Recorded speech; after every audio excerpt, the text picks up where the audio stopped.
नमस्कार, आप देख रहे हैं प्राइम न्यूज और मैं हूं आपके साथ आलोक शुक्ला। छत्तीसगढ़ प्राइम में आप सबका स्वागत है। कोरोना महामारी का प्रकोप कम होने के साथ ही सरकार के निगम मंडल और आयोगों में हलचल बढ़ चुकी है। राज्य सरकार ने विभिन्न निगमों मंडलों में पदाधिकारी बनाए गए और 16 नेताओं को मंत्री का दर्जा देने का आदेश भी जारी किया है। इस आदेश से अब 4 विधायक भी मंत्रियों जैसा प्रोटोकॉल पाएंगे। सामान्य प्रशासन विभाग की ओर से जारी आदेश के मुताबिक रायपुर उत्तर के विधायक और छत्तीसगढ़ गृह निर्माण मंडल के अध्यक्ष कुलदीप सिंह जुनेजा की कैबिनेट मंत्री का दर्जा पा चुके हैं। दुर्ग शहर से कांग्रेस के विधायक और राज्य भंडार गृह निगम के अध्यक्ष अरुण वोरा भी कैबिनेट मंत्री का शिष्टाचार पाएंगे। वन विकास निगम के अध्यक्ष और बसना विधायक देवेंद्र बहादुर सिंह का दर्जा भी अब कैबिनेट मंत्री का हो चुका है। वहीं नारायणपुर विधायक और छत्तीसगढ़ हस्तशिल्प विकास बोर्ड के अध्यक्ष चंदन कश्यप को राज्य मंत्री का दर्जा दिया गया है। सामान्य प्रशासन विभाग ने स्पष्ट किया है कि नेताओं को मंत्री पद का यह दर्जा केवल प्रशासनिक प्रोटोकॉल के लिए दिया गया है। उनको वेतन भत्ता और अन्य सुविधाएं संबंधित निगम मंडलों से ही मिलेगा।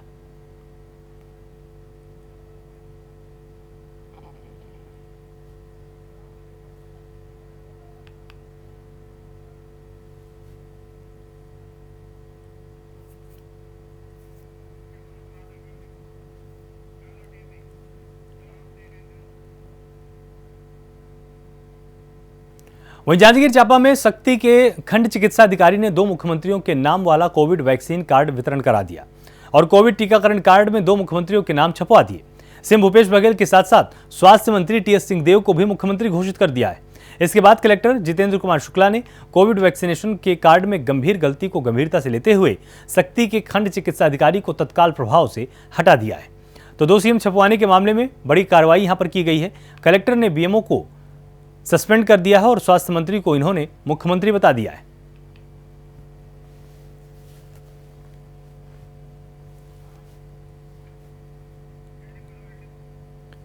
तो कोविड-19 टीकाकरण कार्ड में टीएस सिंहदेव को भी मुख्यमंत्री लिखा गया और साथ ही भूपेश बघेल को भी मुख्यमंत्री। तो एक ही कार्ड में 2 मुख्यमंत्रियों का नाम यहां पर छापा गया। उसके बाद जिलाधिकारी ने तुरंत एक्शन लिया है और बीएमओ को हटा दिया है। वहीं रायगढ़ जिले के गांव सिसरिंगा में सड़क दुर्घटना में 6 लोगों की मौत पर सीएम भूपेश बघेल ने गहरा दुख जताया है। मुख्यमंत्री ने मृत लोगों के परिजनों के प्रति अपनी संवेदना व्यक्त की है और इस घटना में घायलों के बेहतर इलाज के लिए जिला प्रशासन को निर्देश दिए हैं। वहीं रायगढ़ जिला प्रशासन ने इस घटना में मृत 6 लोगों के परिजनों को 25-25 हजार रुपए की आर्थिक सहायता दी है। हादसे में घायल लोगों का जिला अस्पताल रायगढ़ में इलाज चल रहा है। तो 6 लोगों की मौत पर सीएम ने दुख जताया है और सीएम ने जिला प्रशासन को इस संबंध में निर्देश भी दिए हैं। घायलों के इलाज के लिए निर्देश दिए गए हैं।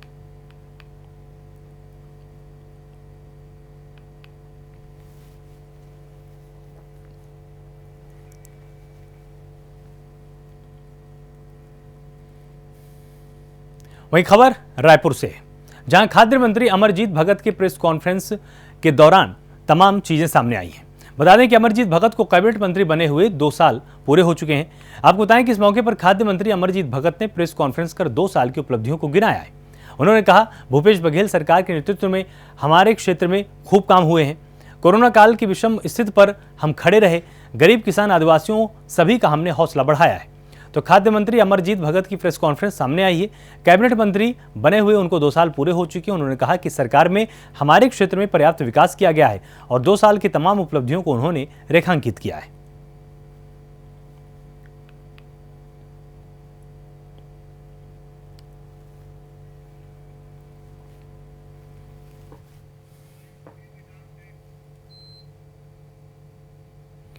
छत्तीसगढ़ प्रदेश कांग्रेस कमेटी के अध्यक्ष मोहन मरकाम के 2 साल के कार्यकाल पूरा होने पर राजनांदगांव में सेवा दिवस का आयोजन किया गया। इस दौरान वरिष्ठ जनों का सम्मान, श्रमदान और वृक्षारोपण के कार्यक्रम आयोजित किए गए। शहर कांग्रेस कमेटी के अध्यक्ष कुलबीर सिंह छाबड़ा के नेतृत्व में आयोजित इस सेवा दिवस के कार्यक्रम में कांग्रेसी जनों ने बढ़ चढ़कर हिस्सा लिया और श्रमदान किया। इस दौरान वरिष्ठ कांग्रेसियों ने अपने पुराने अनुभव भी साझा किए। तो राजनांदगांव में सेवा दिवस का आयोजन किया गया है। मोहन मरकाम के कार्यकाल के 2 साल पूरे हुए हैं। श्रमदान, वृक्षारोपण के कार्यक्रम का आयोजन किया गया।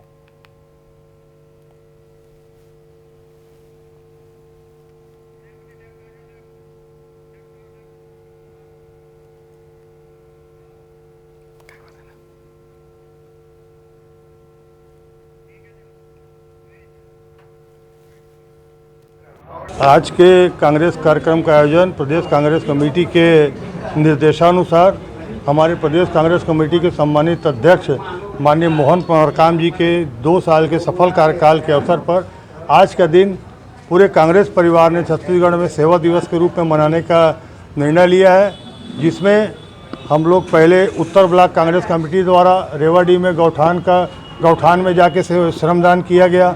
उसके बाद यहाँ पर वरिष्ठ कांग्रेसियों ने कांग्रेस भवन में माननीय मुख्यमंत्री थी हमारे पूर्व मंत्री और वर्तमान अध्यक्ष अंतर्व्यवसायी के श्री धनेश पाटिला जी के मुख्य अतिथि में वरिष्ठ कांग्रेसियों का हमने सम्मान किया।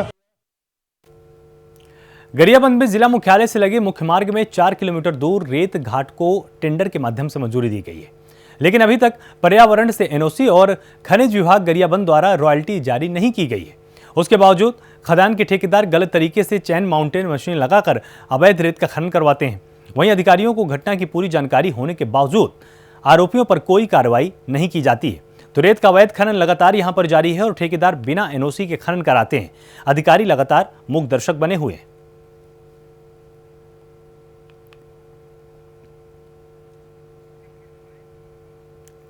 तो रेत का अवैध खनन लगातार जारी है। ठेकेदार बिना किसी नो ऑब्जेक्शन सर्टिफिकेट के यहां पर खनन करवा रहे हैं और अधिकारी भी सारे हालातों को जानते हैं, उसके बावजूद मूक दर्शक बने हुए हैं। गाड़ियाँ भेजता था और कहीं ना कहीं मतलब जो लीज में जो प्राप्त जो ठेकेदार है अन्य लोगों के द्वारा वहाँ पर पैसे की मांग जरूर किया करते थे और पूर्व मतलब दे रहा था मैं, लेकिन 14 तारीख को जब गाड़ी वहाँ पे भेजा था एक ट्रिप रेट के लिए, तो मेरी गाड़ी को खाली करके वापस भिजवा दिया। ड्राइवर का कहना था कि जो ठेकेदार है तिवारी, क्या नाम है, ज्ञानेश तिवारी, वो आकर के गाली गलौज कर रहे हैं और गाड़ी मतलब मत लगाना करके। बलरामपुर कलेक्टर इंद्रजीत सिंह चंद्रावल के निर्देश पर बलरामपुर अनुभाग स्तरीय जन दर्शन कार्यक्रम का शुभारंभ किया गया।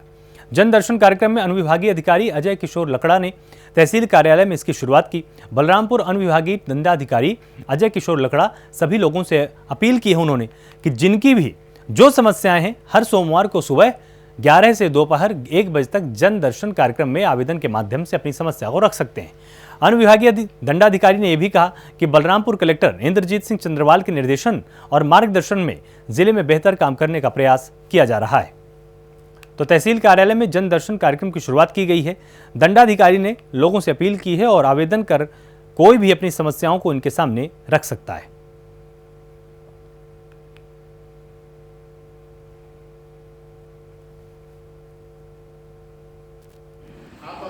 आदरणीय कलेक्टर महोदय के निर्देशानुसार जिले में आम नागरिकों के बीच एक दोस्ताना संबंध बनाने के लिए अनुभाग स्तरीय जन दर्शन का कार्यक्रम रखा गया है।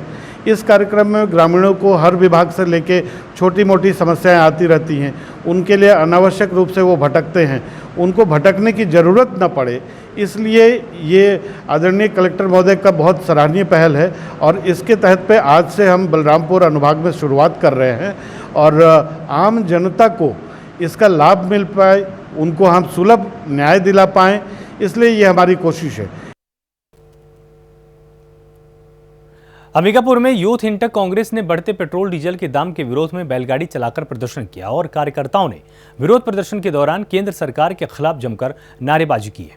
घड़ी चौक पर युवा इंटक कांग्रेस पदाधिकारी शैलेंद्र प्रताप सिंह ने बताया कि जब कांग्रेस की सरकार केंद्र में थी तब कच्चे तेल की कीमत 101 रुपए रहने के बावजूद कांग्रेस राज में 63 रुपए 99 पैसे प्रति लीटर के हिसाब से पेट्रोल मिलता था। तो डीजल और पेट्रोल की कीमतों में इजाफा देखा गया है। यूथ इंटक कांग्रेस ने विरोध प्रदर्शन किया है और बैलगाड़ी चलाकर सरकार का विरोध किया है।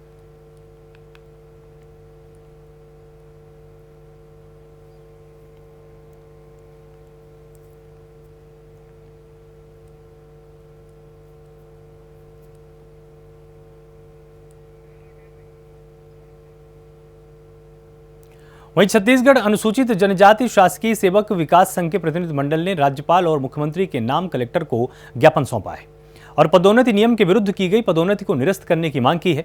साथ ही दोषी अधिकारियों के खिलाफ कड़ी कार्रवाई करने की भी मांग की है। छत्तीसगढ़ अनुसूचित जनजाति शासकीय सेवक विकास संघ के पदाधिकारियों ने बताया कि पदोन्नति में आरक्षण का प्रावधान है, लेकिन आरक्षित वर्ग को पदोन्नति में आरक्षण का लाभ नहीं दिया जा रहा है। तो डीएम कार्यालय अनुसूचित जनजाति संघ पहुंचा है और संघ के प्रतिनिधि मंडल ने ज्ञापन सौंपा है। राज्यपाल और सीएम के नाम पर ज्ञापन सौंपा गया है। पदोन्नति को निरस्त करने की मांग की गई है।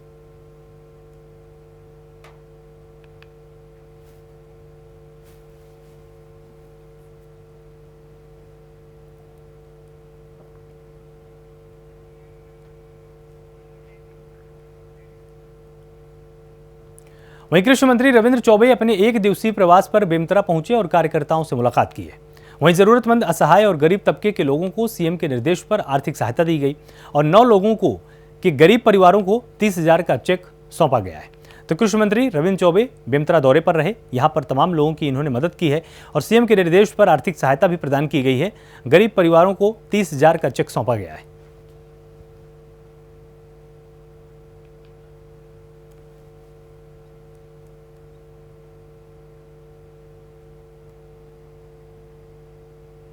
बघेल जी के मुख्यमंत्री जो स्वेच्छा अनुदान है उससे जिनकी ज़रूरत, जो लोग ज़रूरतमंद हैं, एक बच्चे को फ़ीस की ज़रूरत थी उसको फ़ीस, एक को इलाज के लिए पैसे की आवश्यकता थी उसके लिए इलाज, किसी को आर्थिक सहायता की ज़रूरत थी उसको आर्थिक सहायता।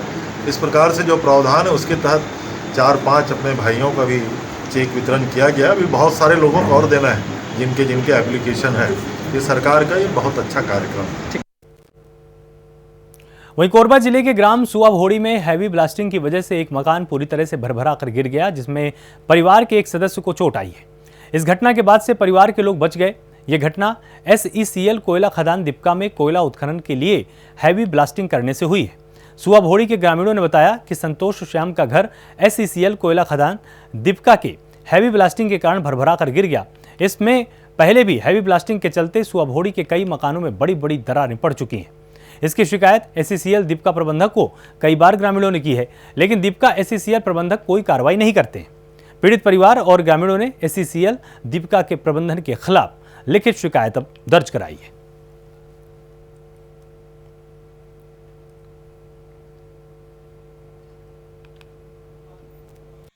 हमारे यहाँ गांव में संतोष श्याम के ऊपर घर है, हैवी ब्लास्टिंग से भरभरा के गिर गई। SECL प्रबंधन हमन बार बार आवेदन करे हैं कि हैवी ब्लास्टिंग ना किया जाए करके, लेकिन एमन हमार बात ला नहीं सुनत, हैवी ब्लास्टिंग करा थे। आज जान माल के बचते बचते बच गए, बच्ची के जान चले जा रही थी, इतना जोर से गिरे घर भरभरा के। अगर नहीं मानी तो फिर आप मन आगे चल के क्या करिए? नहीं मानी तो आगे चल के तो हमारे 1 तारीख के खदान बंद के आवेदन दिलवाए है और साथ ही साथ 7 दिन हमन लगातार बंद कर को खदान ला। जब ब्लास्टिंग लगी ना हमारे घर धसक गए, SECL के पूरा मनमानी चला थे, कुछ भी बोलथन तो ध्यान नहीं दे। तो एमा का नुकसान हो आप मन के? हमारे घर धसक गए, बोर सोर सब बहुत सारा नुकसान हो गए। तो अब जान माल के सब चीज में नुकसान हो गए। अच्छा, तो SECL का वो तुम मनाऊ बोले नहीं है कि SECL 10 बार हो गए बोला, लेकिन हमारा ध्यान नहीं दे। ओकरे आज तुम ओकरे बा आज थाना आए हैं ओकर या करे अंदर चोट भी आए लड़का बहुत या में बची से। वहीं जांजगीर चांपा जिले में लगातार शासकीय पैसों का दुरुपयोग किया जाता है और जिम्मेदार अधिकारी मामले में कोई ठोस कार्रवाई नहीं करते हैं। जांजगीर चांपा जिले की ग्राम पंचायत में 4 महीने पहले बने नाली निर्माण कार्य के ऊपर CC रोड निर्माण कार्य किया जाता है। ग्राम पंचायत चरौदी में लाखों की नाली के निर्माण के ऊपर 5,20,000 का CC रोड निर्माण हो रहा है, जो कि साफ पता चल रहा है। तो भ्रष्टाचार की भेंट चढ़ा है CC रोड का निर्माण कार्य और शासकीय पैसों का यहां पर जमकर दुरुपयोग किया जा रहा है।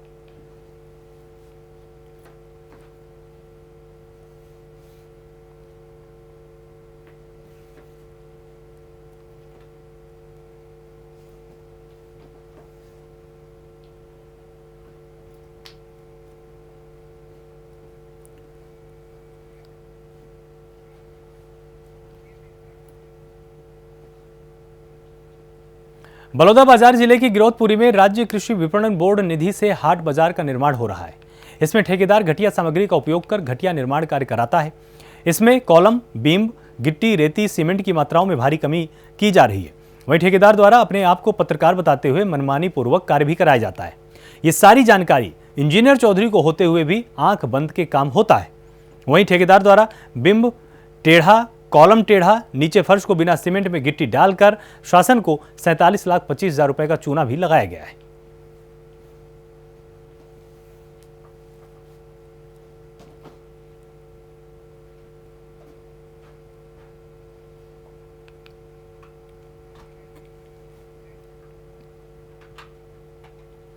वहीं खबर बलौदा बाजार से, जहां इन दिनों क्षेत्र में महुआ शराब के कारोबार जोरों से फल फूल रहा है। साथ ही जिम्मेदार अधिकारी गहरी नींद में सोए हुए हैं। दरअसल बलौदा बाजार जिला के गिधौरी थाना के आसपास के क्षेत्रों में खुलेआम महुआ शराब बेची जाती है और पिलाई जाती है। आपको बता दें कि गिधौरी थाना से लगे कई गांवों में इन दिनों जोरों पर महुआ शराब की बिक्री चल रही है, जिसे आबकारी और पुलिस विभाग रोकने में नाकाम है।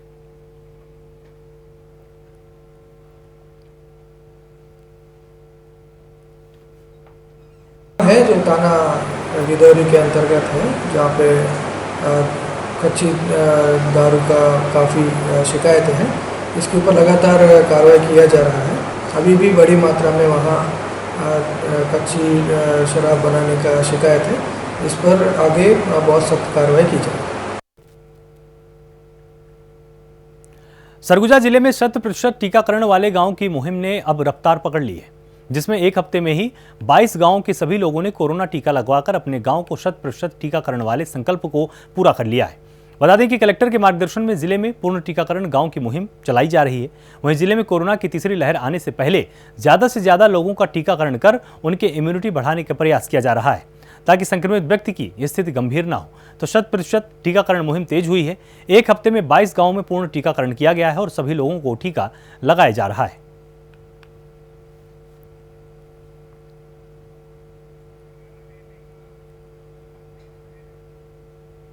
महासमुंद पुलिस ने उत्तर प्रदेश के 2 तस्करों को गिरफ्तार किया है और तस्करों से 1 करोड़ 76 लाख रुपए की चांदी और 5,78,000 रुपए की नकदी बरामद की है। साथ ही तस्करी में प्रयुक्त कार को भी जब्त किया गया है। महासमुंद पुलिस ने छत्तीसगढ़ ओडिशा बॉर्डर पर चेकिंग के दौरान तस्करों को गिरफ्तार किया है। तो उत्तर प्रदेश के 2 तस्कर यहां पर गिरफ्तार किए गए हैं। ये लगातार तस्करी के कार्यों को अंजाम देते आए थे। पुलिस लगातार इनकी तलाश कर रही थी और आपको बताएं कि इनके पास से 1 करोड़ की चांदी बरामद की गई है। साथ ही जब इनकी तलाशी ली गई तो 5 लाख से अधिक की नकदी भी इनके पास रखी हुई मिली।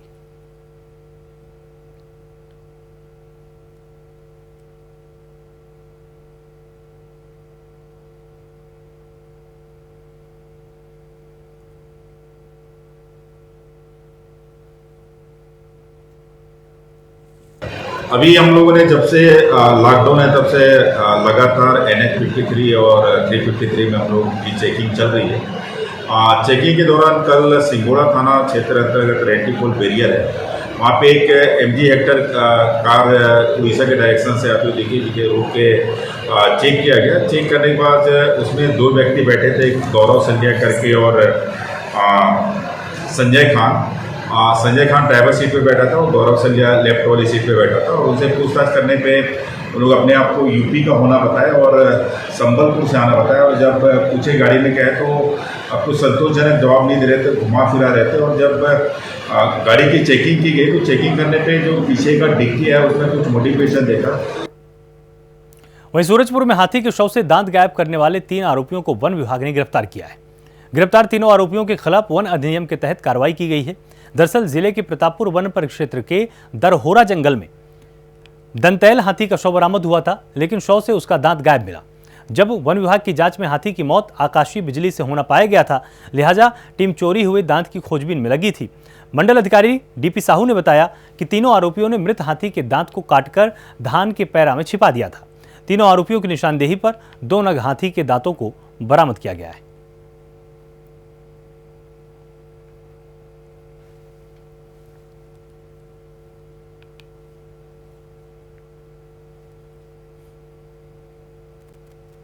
आपके तैमूर पिंगला से प्रतापपुर होते हुए और धर्मपुरा होते हुए हाथी का लगातार मूवमेंट बना रहता है।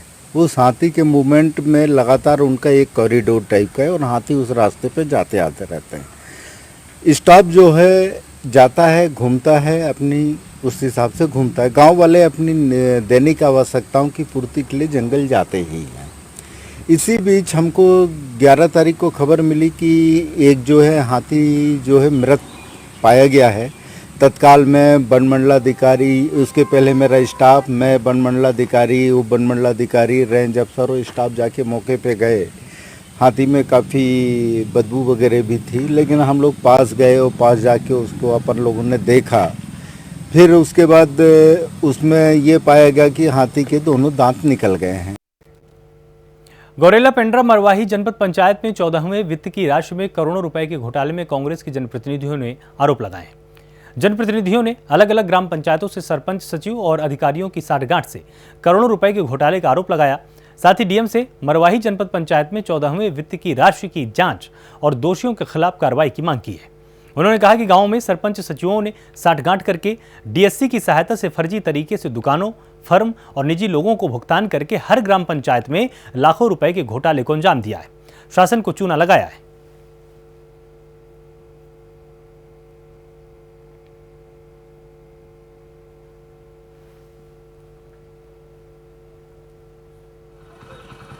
पिछले बार मैं दौरे में आया था तो जानकारी मिली थी और उसकी कोई लिखित शिकायत हमारे जिला पंचायत तक नहीं आई है और जिस दिन आएगा उस पर जांच किया जाएगा और जो दोषी है उनके ऊपर कार्रवाई की जाएगी।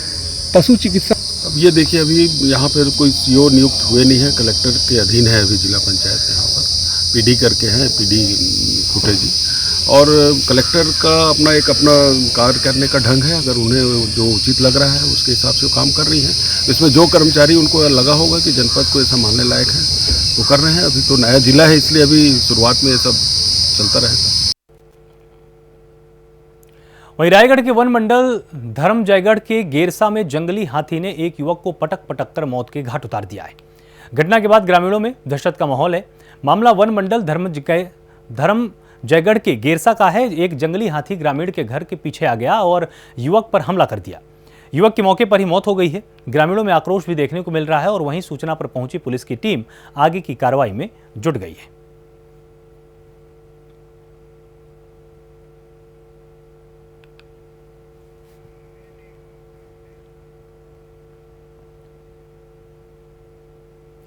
गौरेला पेंड्रा के कूपा बांधा गांव में लापता युवती का शव मिलने से सनसनी फैल गई और युवती के साथ दुष्कर्म के बाद हत्या की आशंका जताई जा रही है।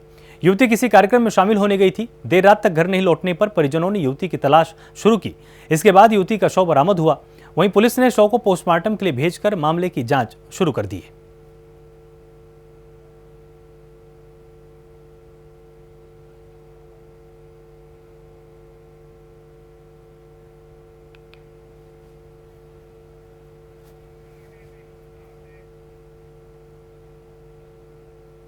वहीं दुर्ग के उरला में अज्ञात शव मिलने से इलाके में हड़कंप मच गया और सूचना मिलने पर फॉरेंसिक टीम और डॉग स्क्वाड टीम मौके पर पहुंची है। मृतक की हत्या की आशंका लगातार जताई जा रही है। फिलहाल पुलिस पूरे मामले की तमाम एंगलों के चलते जांच कर रही है।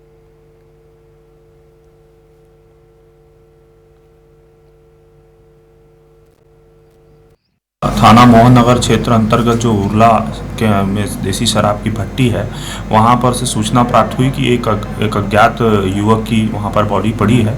ऐसी सूचना होने पर तत्काल मोहन नगर टीआई और हमारे वरिष्ठ अधिकारी हम लोग सब मौके पर पहुँचे थे और मौके पर पहुँचने पर बाद में उस युवक की पहचान भारद्वाज उर्फ चप्पू ठाकुर के रूप में हुई है, जो दुर्ग कोतवाली क्षेत्र के निगरानी बदमाश हैं और पूर्व में 302 के भी आरोपी रहे हैं।